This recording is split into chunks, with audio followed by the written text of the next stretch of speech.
Some people think the cruelest way to break a heart is with anger. But it isn't. The cruelest way is with clinical, terrifying indifference. Jasper Dempsey didn't yell when he handed his wife divorce papers on their 7th anniversary. He simply slid them across the imported Italian marble of their kitchen island, adjusted his custom Rolex, and told her she no longer fit the trajectory of his life. He walked out the door without a single ounce of regret, leaving her with nothing but a meager settlement offer and a shattered reality. He thought he had successfully discarded dead weight. He didn't realize he had just created his own executioner. The rain in Seattle always seemed to carry a specific kind of chill in November. But inside the Dempsey residence, the temperature was entirely artificial. Jasper Dempsey, 34 years old, and the newly minted darling of Silicon Valley's logistics tech sector, stood by the floor-to-ceiling windows overlooking Lake Washington. He didn't look at his wife. He looked through her. Evelyn Carter, soon to be stripped of her married name, sat at the kitchen island, staring at the manila folder that had just ruined her life. She was 33, dressed in a simple grey cashmere sweater, her dark hair pulled back in a messy knot. For 7 years, she had been the invisible scaffolding holding Jasper up. When his first startup failed and left them in crippling debt, it was Evelyn who worked double shifts at a data analytics firm to keep the lights on. When he had the idea for Dempsey Innovations, a predictive routing algorithm for global shipping, it was Evelyn, a brilliant but unassuming software engineer, who spent her weekends rewriting his messy, broken code until it sang. But Jasper didn't see it that way. In his mind, he was the visionary. He was the one shaking hands, securing the venture capital, and standing on the stages of tech conferences in bespoke suits. The company had just hit a $50 million valuation. Jasper was on the cover of industry magazines. And somewhere along that meteoric rise, he had decided that Evelyn, with her quiet demeanor and preference for staying behind the scenes, was a relic of his humble past. He needed someone who looked the part of a tech titan's wife. Enter Chloe Bennett, 24, a former public relations assistant with a massive social media following and a wardrobe that cost more than Evelyn's college tuition. "It's generous, Evelyn," Jasper said, finally turning away from the window. His voice was entirely devoid of emotion, operating on the same frequency he used when terminating an underperforming employee. "The house is mine, naturally, as it was purchased through the company trust. But I've instructed my lawyers to offer you a lump sum of $200,000, more than enough to get you set up in a nice apartment downtown. You can finally focus on whatever it is you want to do." Evelyn stared at the pages. 200,000, a fraction of the company's worth. "Jasper," she started, her voice barely a whisper, "I wrote the core predictive loop for the algorithm. I sat on the floor of our terrible first apartment and debugged the system while you slept. This company, it's as much mine as it is yours." Jasper offered a patronizing, tight-lipped smile. "Evelyn, don't do this. Don't be hysterical. You helped, yes, and I appreciate the support you provided during the lean years, but Dempsey Innovations is my intellectual property. The patents are in my name. The board answers to me. It's time to be realistic." He checked his watch. "I have a flight to San Francisco in 2 hours. Chloe is meeting me at the terminal. I've arranged for movers to come tomorrow morning. You can take whatever personal items you want, but the furniture stays. Please, let's make this clean." Evelyn felt the breath leave her lungs. It wasn't just the betrayal. It was the sheer efficiency of it. He had planned this for months. He had moved assets, restructured the trust, and legally isolated her from the empire they had built together. She looked at his face, searching for a flicker of the man she had married, the man who used to share cheap takeout with her and dream of changing the world. There was nothing there, just cold, calculating ambition. She didn't scream. She didn't throw the Waterford crystal glasses at his head. A strange, glacial calm settled over her. Evelyn picked up the pen resting beside the folder. "You want clean, Jasper?" she asked, her voice steadying. She signed her name on the preliminary agreement, accepting the paltry buyout, relinquishing her claim to the house and the business. Jasper looked visibly relieved, a smug satisfaction washing over his features. "I knew you'd be reasonable. You always were pragmatic, Evie." She stood up, leaving the folder on the counter. "I'll be gone before you get back." As she packed her suitcases that night, moving through the cavernous, empty house, Evelyn didn't cry. The sadness had been entirely burned away by a different, much more potent emotion. Jasper had made a fatal miscalculation. He believed that because he owned the patent, he owned the genius. He had forgotten that a patent is just a piece of paper. The genius was in her head, and he had just let it walk out the front door. The $200,000 didn't last long, not when Evelyn needed to rent a modest apartment, buy a heavy-duty workstation, and secure enough server space to run advanced simulations. She reverted to her maiden name, Evelyn Carter, effectively erasing her association with Jasper Dempsey. For the first 6 months, she disappeared from the world. Her apartment became a war room. Whiteboards covered every inch of available wall space, filled with complex mathematical equations, supply chain variables, and lines of dense, elegant code. She knew the fatal flaw in Dempsey innovations. Jasper didn't. When Evelyn had written the original algorithm, she had optimized it for regional and national supply chains. But global shipping was a different beast entirely. It involved unpredictable variables, geopolitical shifts, extreme weather patterns, spontaneous port strikes. Jasper was currently selling his software to international conglomerates, promising them unprecedented efficiency. Evelyn knew that as soon as those conglomerates tried to scale the software globally, the algorithm would buckle under the weight of the data. It would miscalculate, create bottlenecks, and hemorrhage money. So she built the antidote. Working 18-hour days, fueled by black coffee and a burning, righteous fury, Evelyn constructed a next-generation neural network. It didn't just predict shipping routes. It adapted to them in real time. It was dynamic, intuitive, and light years ahead of the static model Jasper was peddling. She called it Apex Logistics. But having a brilliant product was only half the battle. Evelyn had no capital, no connections, and her resume showed a 7-year gap where she had been playing the role of a supportive housewife. She needed a kingmaker. Anthony Moretti was not a venture capitalist who entertained cold calls. Based in a towering glass fortress in downtown San Francisco, Anthony was a ruthless private equity billionaire. He bought struggling tech companies, gutted them, installed superior tech, and sold them for astronomical profits. He was notoriously difficult to impress and possessed a distinct distaste for Silicon Valley jargon. He cared about one thing: math. Evelyn spent 4 weeks tracking Anthony's movements. She discovered he attended an exclusive, invite-only philanthropy gala for marine conservation every October at the Fairmont Hotel. She took the last of her settlement money and bought a stunning, understated black evening gown. She forged a press pass, relying on the chaotic energy of the red carpet to slip past the initial layer of security. Inside the opulent ballroom, surrounded by billionaires and socialites, Evelyn felt entirely out of her element. But then she spotted him. Anthony Moretti, 60 years old, sharp as a tack, nursing a scotch near the silent auction tables. She didn't hesitate. Evelyn walked directly up to him, bypassing 2 highly irritated junior executives trying to pitch him a crypto startup. "Mr. Moretti," she said, her voice clear and commanding. Anthony raised an eyebrow, looking her up and down. "And you are?" "My name is Evelyn Carter.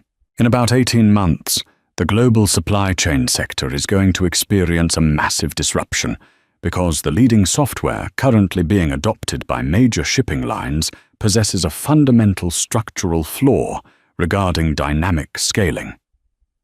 Anthony stared at her. The junior executives scoffed. "Security," one of them started. Anthony held up a hand, his eyes locked on Evelyn. "You have 30 seconds, Miss Carter. What software?" "Dempsey Innovations," Evelyn said, not blinking. "It uses a static predictive model. I know, because I wrote the original code 7 years ago. The CEO didn't understand the underlying mathematics well enough to adapt it for global anomalies. I did. I have built the replacement. It operates 40% faster and accounts for real-time geopolitical variables." Anthony's eyes narrowed.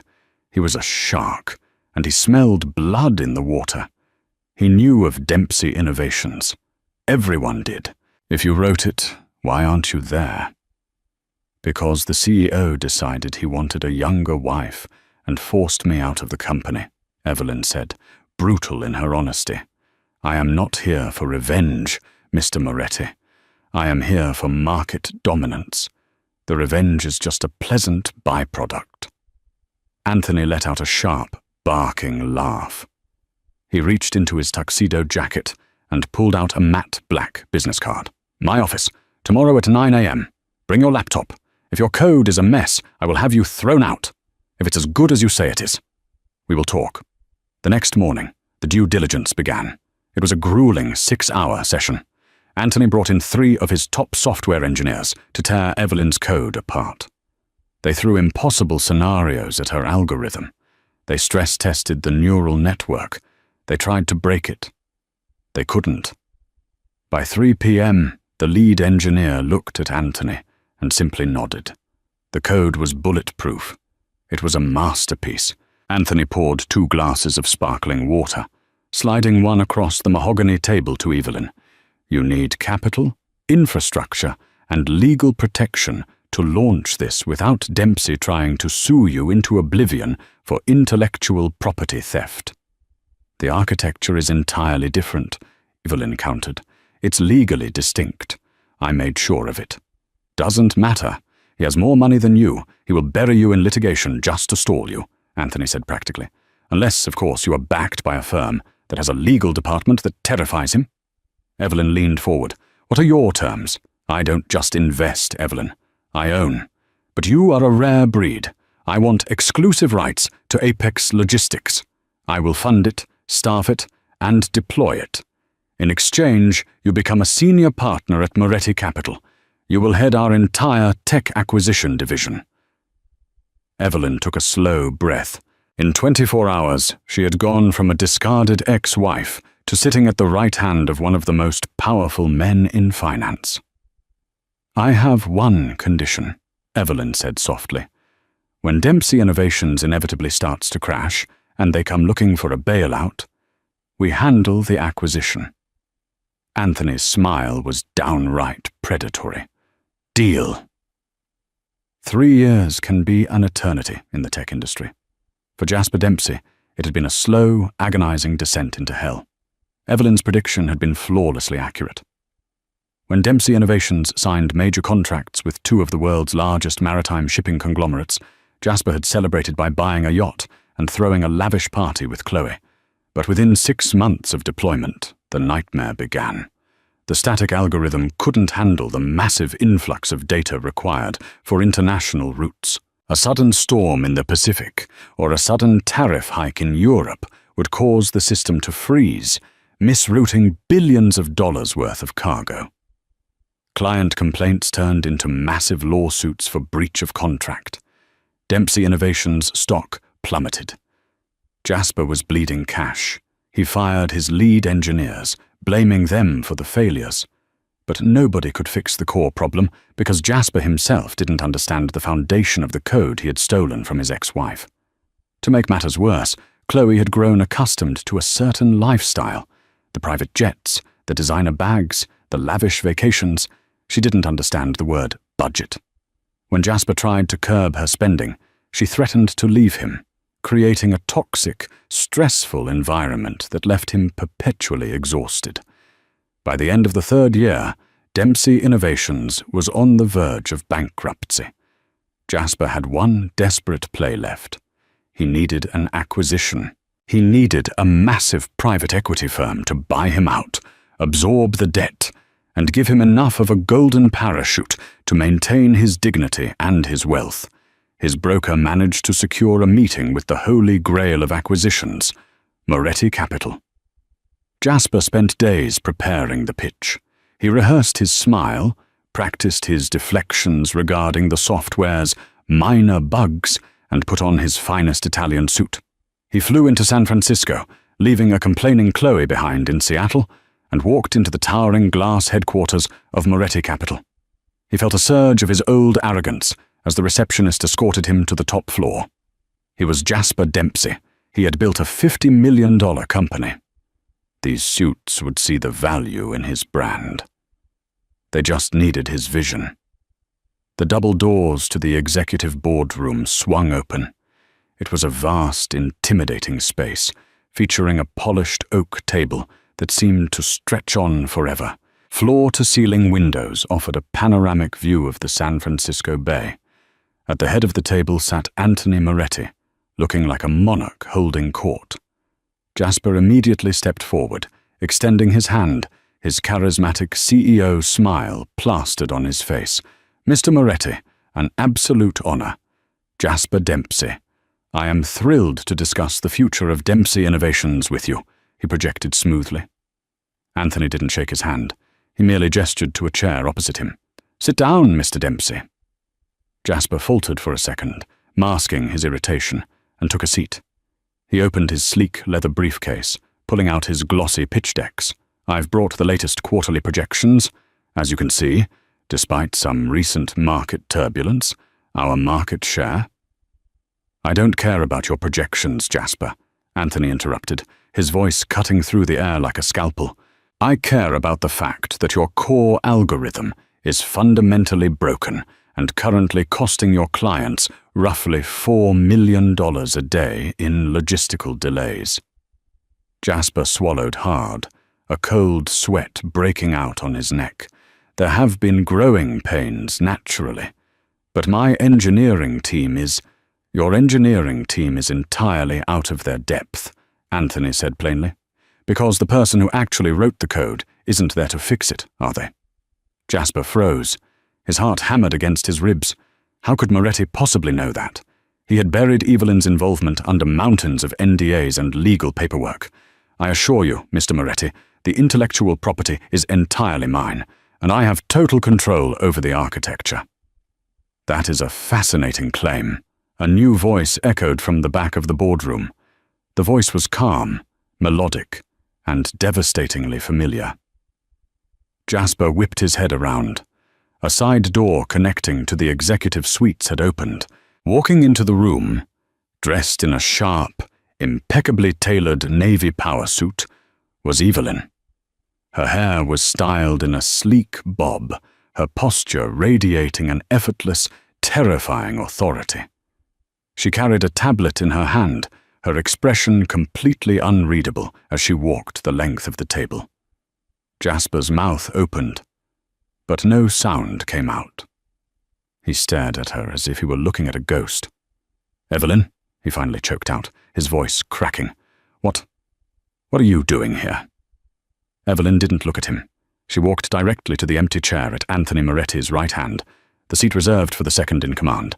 She pulled it out and sat down, gracefully folding her hands on the table. "Mr. Dempsey," Anthony said, a cruel smirk playing on his lips, "allow me to introduce the managing partner of Moretti Capital's Technology and Acquisitions Division, Miss Evelyn Carter. She is the architect behind Apex Logistics, the software that is currently rendering your company entirely obsolete." The blood drained from Jasper's face. The room started to spin. Apex Logistics, the ghost software that had been stealing all of his angry clients for the past 8 months, the competitor he had desperately been trying to track down. Evelyn finally turned her gaze to Jasper. There was no anger in her eyes. There was no sadness. There was only that same clinical, terrifying indifference he had shown her 3 years ago in their kitchen. "Hello, Jasper," Evelyn said softly. "I've reviewed your proposal, and frankly, the numbers are an insult to my intelligence." The silence in the Moretti Capital boardroom was absolute, heavy enough to crush bone. Jasper Dempsey's mind raced, his survival instincts clashing violently with the sheer impossibility of the scene before him. "Evelyn, His quiet, compliant ex-wife, the woman who used to leave warm coffee on his desk while he took the credit for her sleepless nights, was sitting across from him, holding the executioner's axe.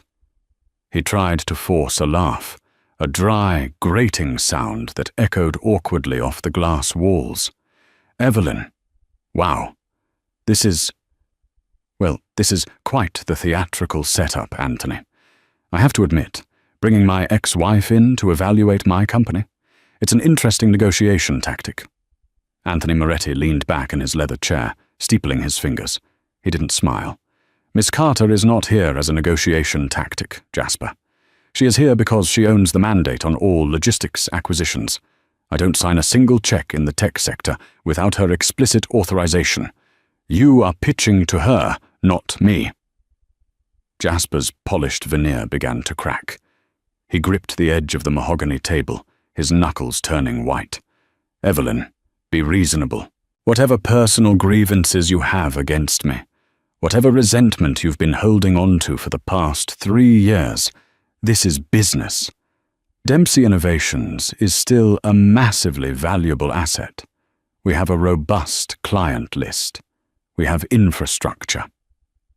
Evelyn tapped the screen of her tablet, projecting a dense spreadsheet onto the massive 8K monitor mounted on the far wall. The numbers were bathed in harsh red ink. Let's talk about your infrastructure, Jasper, Evelyn said, her voice entirely devoid of the emotional volatility he was desperately hoping to exploit. Your client list is currently your biggest liability.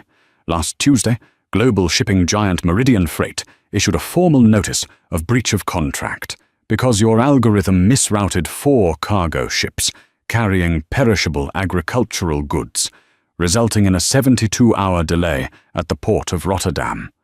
The spoilage cost them $11 million. Jasper swallowed hard. That was an anomaly, a localized server failure. It was a structural collapse, Evelyn corrected smoothly, her eyes locking onto his. Your predictive model cannot handle the dynamic weight of sudden geopolitical shifts. When the dock workers' union in Antwerp announced a flash strike, your system didn't reroute. It bottlenecked. Furthermore, your chief financial officer, Preston Carmichael, has been creatively restructuring your debt to hide the fact that you are hemorrhaging operating capital. You aren't here for an acquisition, Jasper. You are here for a bailout before the SEC looks too closely at your quarterly disclosures. Panic, cold and sharp, pierced Jasper's chest. The SEC. How did she know about Preston's creative accounting? He had kept those files isolated on a secure, offline server. You hacked my servers, Jasper accused, his voice rising in panic. Anthony, this is corporate espionage. I can have my legal team file an injunction by the end of the day. Evelyn let out a soft, almost imperceptible sigh. No one hacked you, Jasper. I didn't need to. When you rely on a static neural network that I designed 7 years ago, I know exactly how it fails under pressure. The math is predictable. And as for your finances... She pressed another button on her tablet. A new document appeared on the screen. It was a promissory note. 8 months ago, Evelyn continued, her tone conversational but lethal, Dempsey Innovations took out a high-interest bridge loan of $45 million from a private holding firm called Vanguard Horizon to cover the mounting legal settlements from your furious clients. You used your intellectual property, your corporate headquarters, and the company trust as collateral. Jasper's mouth went dry. He had signed that paperwork in a desperate late-night haze, assured by Preston that it was standard practice. Vanguard Horizon is an independent entity. Vanguard Horizon, Anthony Moretti finally spoke up, a predatory gleam in his eye, is a wholly owned subsidiary of Moretti Capital. We didn't just evaluate your debt, Jasper.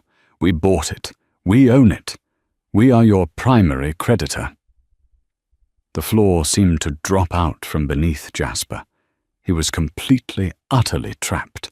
For 3 years, while he was popping champagne on yachts with Chloe Bennett and giving interviews about his visionary genius, Evelyn had been meticulously setting a trap. She hadn't just built a better product to compete with him. She had systematically starved him of oxygen, waited for him to reach for a lifeline, and then bought and earned the lifeline. "You set me up," Jasper whispered, the realization hitting him with physical force. "You built Apex Logistics to steal my clients, forced me into debt, and then bought the debt." "I merely accelerated the inevitable," Evelyn replied, closing her tablet. "Your arrogance was always going to be your downfall. You fundamentally misunderstood the product you were selling. Now let us discuss the terms of your surrender." Jasper's jaw tightened. "I'm not surrendering anything. I am the CEO. I control the board." "You control a board of directors who are currently facing personal liability lawsuits because of your gross negligence," Evelyn corrected. "Here is the offer, Jasper. Moretti Capital will acquire Dempsey Innovations for 12 cents on the dollar. We will absorb your debt, preventing you from facing federal bankruptcy and potential fraud charges regarding your CFO's creative bookkeeping." 12 cents? Jasper exploded, slamming his fist on the table. "The company was valued at $50 million. The company was valued at $50 million when people believed your software worked," Evelyn countered coldly. "Today your code is worthless. We are buying your servers, your office space, and your client contracts, so we can migrate them to Apex Logistics. As for your leadership role, you will step down immediately. You will relinquish all voting rights. You will sign a non-compete clause lasting a decade. You will leave the building, and you will never, ever associate yourself with logistics technology again." Jasper glared at her, his face flushed with a toxic mix of rage and profound humiliation. "And if I refuse? If I tell you to go to hell and take my chances in court?" Evelyn leaned forward, the polite mask slipping just enough to reveal the absolute ruthless predator she had become. "If you refuse, Vanguard Horizon calls in the $45 million loan tomorrow morning. You default. We seize your collateral. You lose the company, you lose your patents. And because you foolishly put your personal assets into the company trust to shield them during our divorce, we seize those too.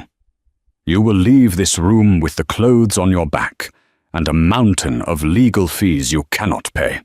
Choose, Jasper. Right now." He looked at Anthony Moretti, searching for a hint of mercy, a businessman willing to make a secondary deal. Anthony simply checked his watch. "You have 60 seconds, Mr. Dempsey, before the offer drops to 10 cents on the dollar." Jasper's hands were shaking. The empire he had built, the identity he had constructed around being a Silicon Valley prodigy, was dissolving into dust. He had discarded Evelyn because she didn't fit his vision of success. Now, she was the success, and she was dismantling him piece by piece. Defeated, broken, and suffocating under the weight of his own hubris, Jasper reached for the thick stack of acquisition contracts Evelyn slid across the mahogany table. He picked up the Mont Blanc pen, his hand trembling so violently he could barely hold it. He signed his name, effectively erasing himself from the industry he had claimed to conquer.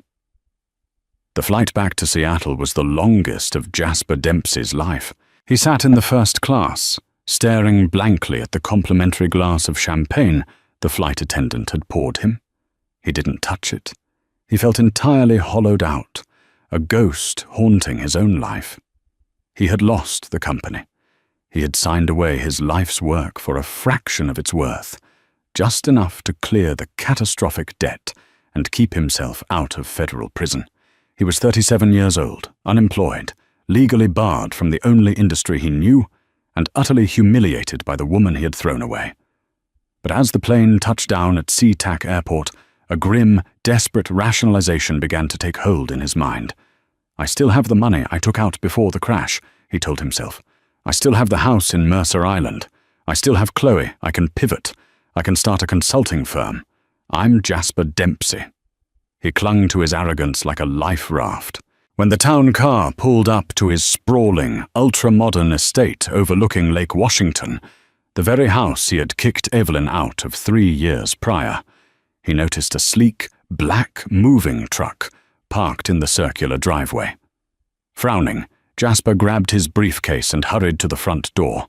He punched in his security code, but the keypad flashed red. Access denied. He tried again. Red. What the hell? He muttered, reaching for his keys. Before he could insert the key, the heavy oak door swung open from the inside. Standing there was a man in a sharp suit, holding a clipboard. Behind him, two movers were carrying a priceless mid-century modern credenza towards the door. "Excuse me, what are you doing?" Jasper demanded, pushing past the man into the grand foyer. The man held up a hand. "Mr. Dempsey, I am Thomas Vance." The man paused, correcting himself. "Thomas Sterling. Apologies, Thomas Lockwood. I represent the Asset Management Division of Moretti Capital." Jasper froze. "Moretti Capital? Why are you in my house?" Lockwood looked at his clipboard. "As per the acquisition agreement you signed at 11:45 a.m. yesterday in San Francisco, Moretti Capital assumed control of all assets held by the Dempsey Innovations Corporate Trust. As you are aware, this property, its furnishings, and the 3 luxury vehicles in the garage were all purchased through that trust for tax optimization purposes. The air left Jasper's lungs. Because you foolishly put your personal assets into the company trust to shield them during our divorce, we seized those too." Evelyn's words echoed in his skull, deafening and absolute. He had thought it was a bluff.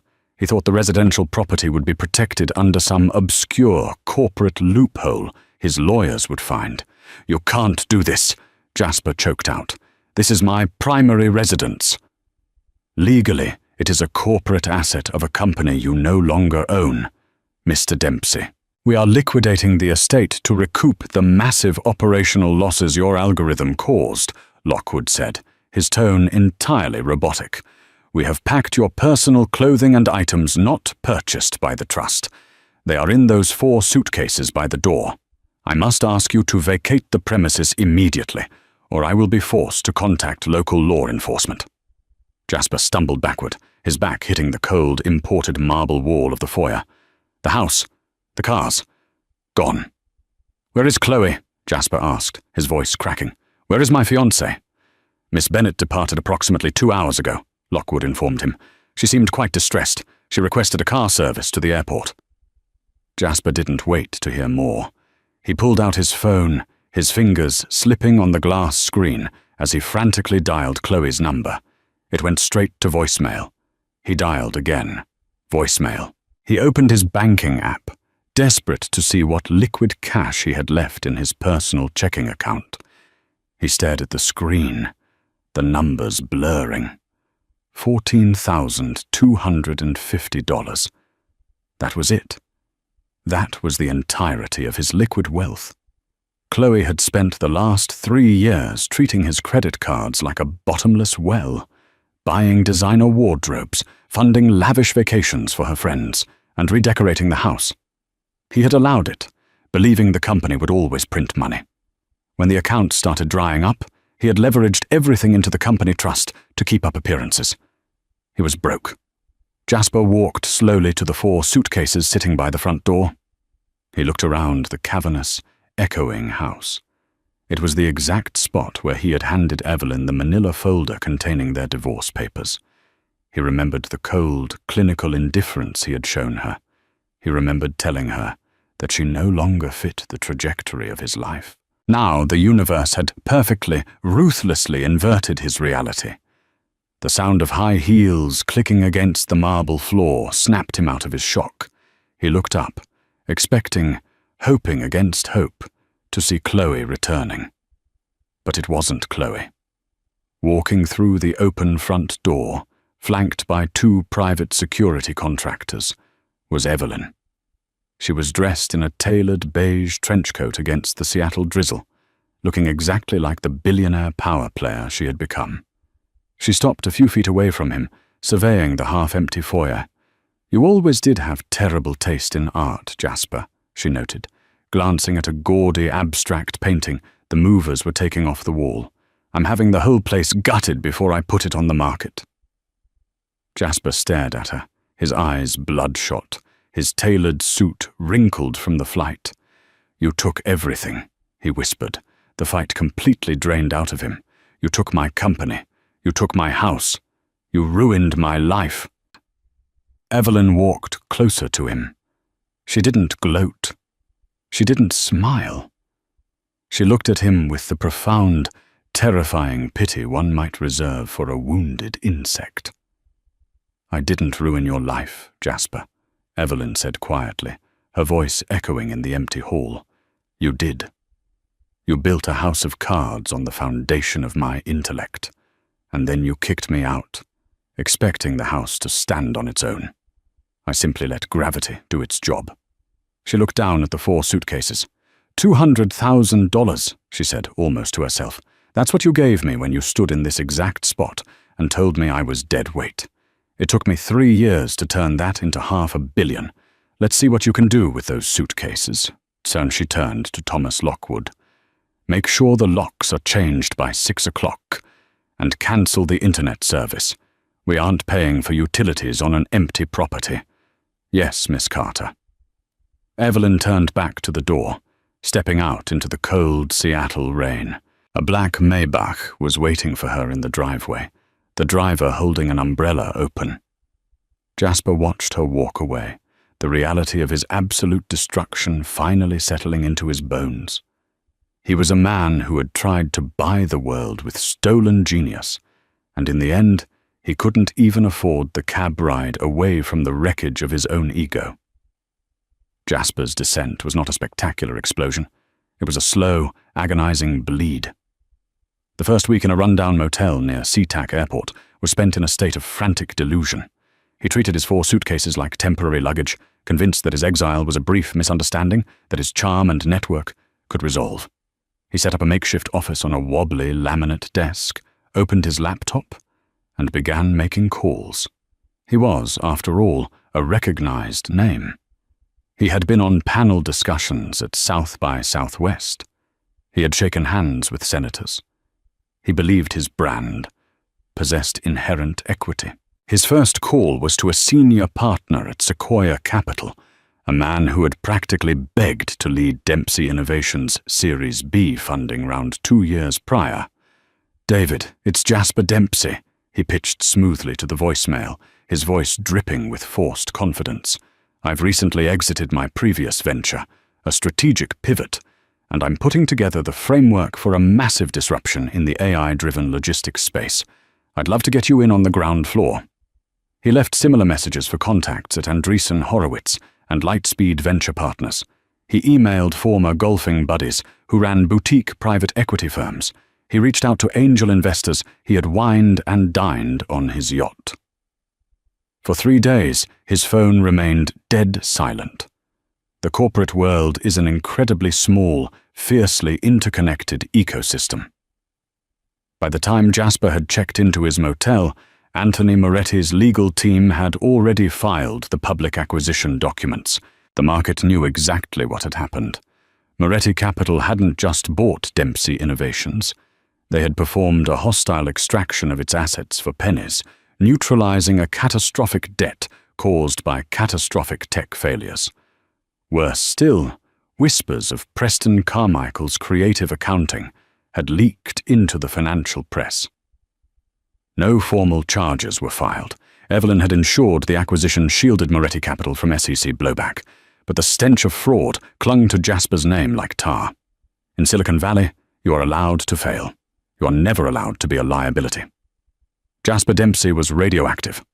On the 4th day, he finally managed to corner a former ally, a mid-level venture capitalist named Greg Jenkins, who mistakenly picked up his personal cell phone. "Greg, finally," Jasper breathed, pacing the stained carpet of his motel room. "Listen, I need 30 minutes of your time. I have a pitch that will make us both—" "Jasper, stop," Greg interrupted, his voice tight and deeply uncomfortable. "Don't pitch me, please." "Greg, come on. We've made each other millions. You know my track record. I know that your algorithm nearly bankrupted 2 international shipping conglomerates," Greg said brutally, stripping away any pretense of politeness. "I know that Anthony Moretti swallowed your company whole because your code was fundamentally broken. and I know that your ex-wife is the one who actually built the tech you've been taking credit for all these years. It's over, John. My firm explicitly blacklisted you yesterday morning. If I'm seen taking a meeting with you, I lose my job, lose my number." The line went dead. Jasper stared at the screen until it faded to black. The reality of his absolute isolation finally pierced his arrogance. He had no skills. He didn't know how to code the complex neural networks that ran modern tech. He was a salesman who had lost his product, his reputation, and his audience. Desperation driving him, he spent the last of his dwindling cash on a flight to Los Angeles. He had spent weeks tracking Chloe's social media, noticing she had gone completely silent following the seizure of his estate. He finally found a tagged photo of her at a private beach club in Malibu. He waited outside the club for 4 hours in the sweltering heat, his once crisp designer suit now clinging to him, stained with sweat and desperation. When Chloe finally emerged, she wasn't alone. She was clinging to the arm of Cameron Davis, a 26-year-old heir to a massive commercial real estate empire. Jasper stepped directly into their path. "Chloe!" She stopped, her oversized designer sunglasses sliding down her nose as she looked at him in sheer horror. "Jasper, what are you doing here? You look awful." "I need your help," he pleaded, ignoring the aggressively protective stance Cameron took. "They took everything, Chloe. The house, the accounts. I need a loan. Just a bridge loan to get me back on my feet. I know you have the jewelry and the bags I bought you. If we liquidate them—" Chloe let out a sharp, incredulous laugh, stepping back as if his poverty were contagious. "Are you out of your mind? You lied to me, Jasper. You told me you were a billionaire. You told me the company was invincible. Instead, you were drowning in debt and using me as window dressing while your ex-wife dismantled you." "I loved you," Jasper shouted, the humiliation breaking his composure entirely. Chloe looked at him with a cold, terrifying emptiness that reminded him vividly of Evelyn in the boardroom. "You loved how I looked next to you in photos, and I loved the black card.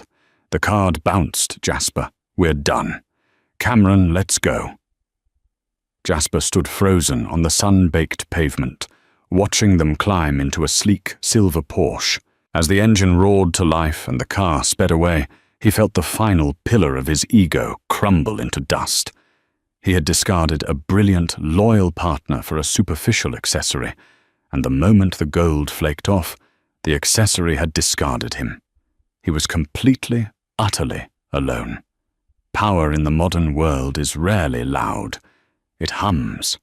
It hums in the vast subterranean server farms of Virginia, and it hums in the fiber optic cables running beneath the Atlantic. Evelyn Carter had become the master of that hum. While Jasper Dempsey spent his days sinking into obscurity, Evelyn ascended to the absolute stratosphere of global commerce. The integration of Dempsey Innovations' client list into the Apex logistics framework was a masterclass in corporate efficiency. Within 6 months of the hostile takeover, Evelyn had migrated every single contract over to her dynamic neural network. The results were not just immediate, they were paradigm-shifting. Global shipping routes that had previously suffered from chronic, agonizing delays were suddenly operating with ruthless, terrifying precision. Evelyn's algorithm didn't just react to the world, it anticipated it. When a freak atmospheric river stalled over the port of Long Beach, threatening to bottleneck billions of dollars in consumer electronics and agricultural exports, Apex Logistics didn't crash. It seamlessly communicated with autonomous rail networks and rerouted freight through alternative ports in the Pacific Northwest weeks in advance. That single maneuver saved major clients a combined $80 million in projected losses in 1 quarter. The mathematical elegance of it was undeniable.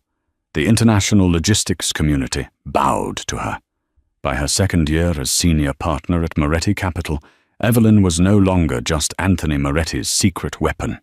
She was a sovereign entity in the tech ecosystem. She brokered a landmark, 10-year exclusive infrastructure partnership with Mediterranean Shipping Company, effectively cementing Apex Logistics as the central nervous system of global maritime freight.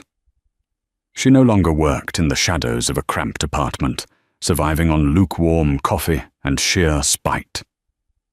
Evelyn operated out of a sprawling, minimalist corner office overlooking the San Francisco Bay, commanding a division of 200 elite engineers.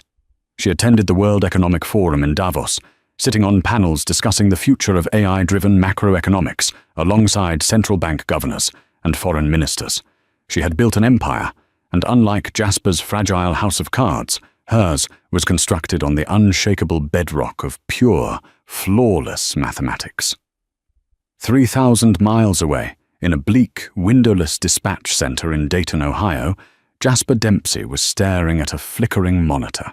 He was 39 years old, working as a mid-level shift supervisor for a second-tier domestic trucking firm called Canyon Freight.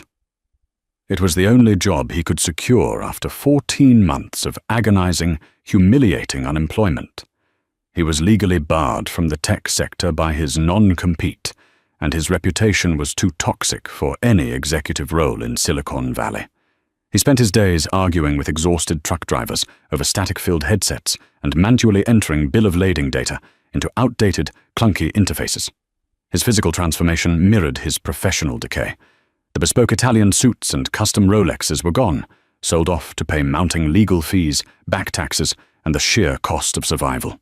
His hairline was rapidly receding, his posture was permanently slumped from the weight of his defeat, and he wore cheap, off-the-rack polyester blends that chafed his neck. The vibrant, arrogant spark that had once charmed venture capitalists and glossy magazine editors had been entirely extinguished. He was a man serving a life sentence in a prison of his own construction. The cruelest twist of his new reality was the software Canyon Freight used. It was a stripped-down, budget-tier logistics program licensed from a subsidiary of Moretti Capital. Every single day, Jasper had to log into a system that displayed a tiny, mocking, powered by Apex logo in the bottom right corner of his screen. Every time he clicked a routing button, he was forced to interact with the ghost of the woman he had thrown away. It was a daily, visceral reminder of his absolute defeat. During his 30-minute lunch break on a dreary Tuesday, Jasper walked to the linoleum-tiled break room to buy a stale turkey sandwich from a humming vending machine. The room smelled of burnt coffee and industrial floor cleaner.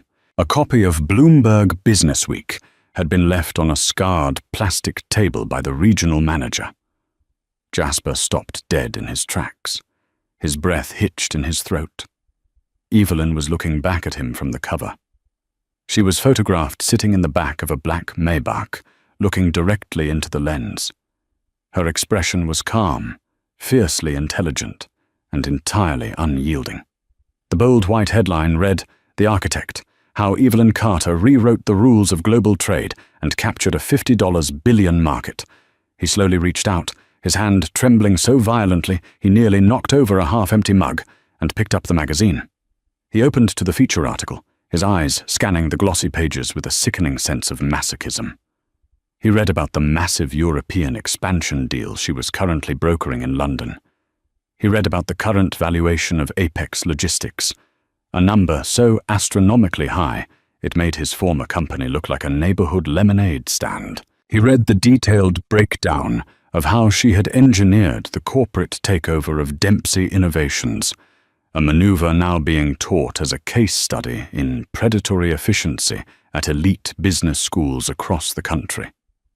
But it was a specific quote from Evelyn, highlighted in bold text in the center of the page, that finally broke him. The interviewer had asked her about her early days in the industry and the challenges of dealing with incompetent leadership. The greatest vulnerability in any tech enterprise, Evelyn was quoted as saying, is a leader who mistakes the packaging for the product. There are men in Silicon Valley who believe their charisma is the engine of their company. They are static thinkers. They don't understand that when you build a house of cards on someone else's intellect, it only takes a single breath of reality to collapse it. I didn't destroy my competitors. I simply stopped supporting their illusions. Jasper dropped the magazine onto the sticky table, feeling a profound, nauseating wave of vertigo wash over him. The sheer, crushing weight of his colossal stupidity threatened to suffocate him right there in the fluorescent-lit break room. He hadn't just lost a wife. He hadn't just lost a company. He had held a once-in-a-generation genius in the palm of his hands, a woman who had loved him enough to build him an empire in the dark, and he had thrown her away for a shallow accessory because she didn't look good enough for his vanity. He looked around the dingy room, listening to the mechanical hum of the vending machine and the distant, muffled roar of highway traffic outside. This was his reality now. There would be no second acts. There would be no redemption arc, no brilliant comeback, no venture capital bailout. He was Jasper Dempsey, the man who sold his entire future for a cheap, temporary illusion. Thousands of feet in the air, Evelyn Carter sat in the plush leather seat of a Gulfstream G650, flying smoothly over the Atlantic toward London. The cabin was silent, save for the muted hum of the jet engines. She was sipping sparkling water, a sleek silver laptop open on the mahogany table in front of her. An executive from her European division had just emailed her a complex problem regarding a supply chain bottleneck in the port of Hamburg. She didn't think about Jasper Dempsey. She didn't dwell on the revenge, or the house in Seattle, or the years she had spent quietly fixing his mistakes in the background. The anger that had fueled her early days had long since evaporated, replaced by the cool, satisfying precision of a master operating at the absolute peak of her craft. Jasper was a closed file. He was a solved equation. He was a faulty variable that had been permanently, efficiently removed from her algorithm. Evelyn adjusted her glasses, her eyes scanning the raw data streaming across her screen.